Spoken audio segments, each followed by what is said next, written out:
This is not my wife. This is a friend of mine. And what you see there, it's difficult to capture in some cases, but as you can see there, the pores are actually demonstrating, and in this image it looks a little bit of pink, but it's actually a bright orange glow. And it is not a skin rash. It has been said that, oh, you're looking at a rash or you're looking at acne. Absolutely not. That is not the case. The pores have inside of them something which is refracting the light and causing this luminous glow. And it's only visible with the UVA light. You cannot see it when the flashlight is off. You must have a UVA light to be able to see this. In the case of this woman right here, you can see that her pores are glowing. Uh, it uh, it has been said by some that it's related to a bacterial infection. That is absolutely not the case. And I want to comment on this. So in Yeah, dermatology, there is a methodology called Wood's lamp to actually look at, let's say fungal infections, or look at little melia, which are little pus-filled pockets. And this is not what that looks like, because melia are white under the Wood's lamp, and this is an orange glow. This doesn't look like anything that I have seen.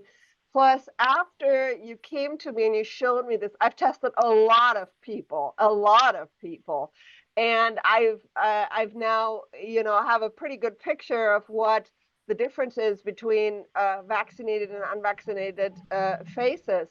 So I think yeah, I want to definitely, from a medical perspective, say this orange glow is not normal, and it's not an infection.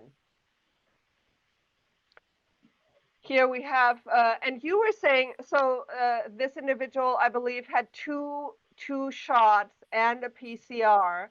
So correct. you've been kind of looking for the correlation between number of shots and the amount of the glow. And what you were saying is that you've actually observed how it changes or Yes. or moves toward. Can you tell a little bit more about that?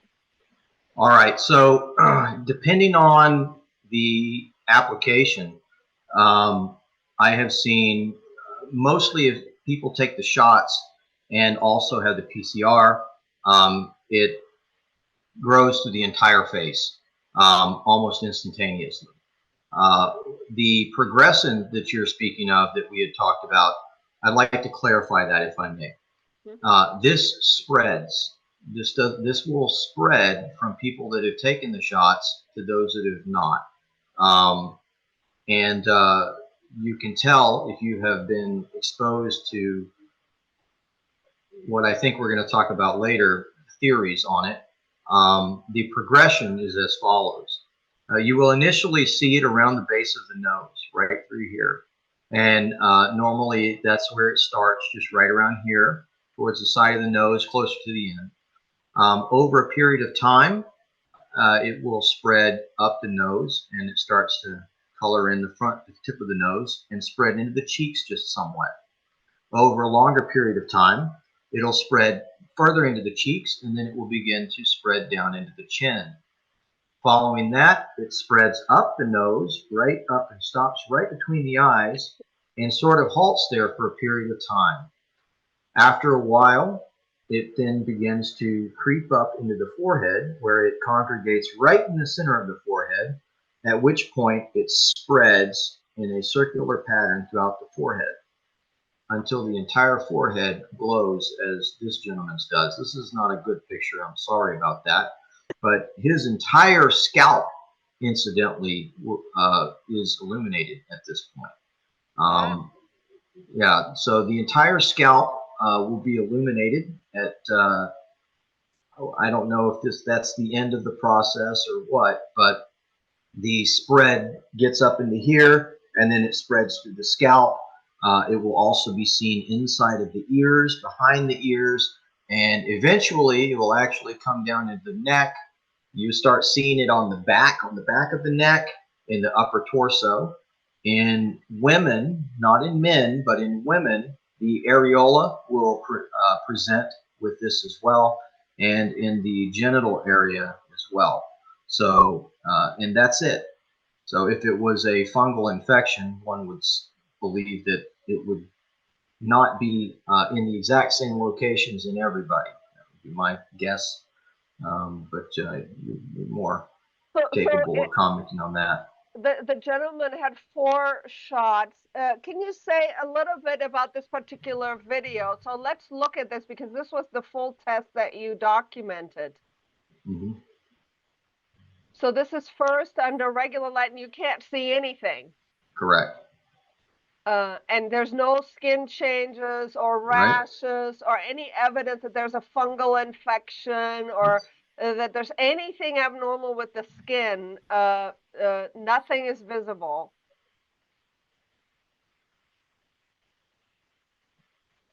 So here in just a moment, the lights will go off and we will then activate 365 nanometer wavelength, and this poor woman is now glowing.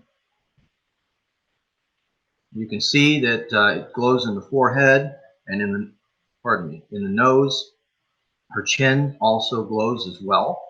Her cheeks do not present as pronounced as in some of the people. It seems that it's mostly localized. You can see where the base of the nose is very bright. And here in a moment, we're actually going to see as well. So inside the ears is very advanced. It takes a long time for it to get to the ears. So far, the average of people that I've seen where it gets to the ears is around 5 months. So, I guess that's maybe I cut the video a little too short, but you can actually see there as well.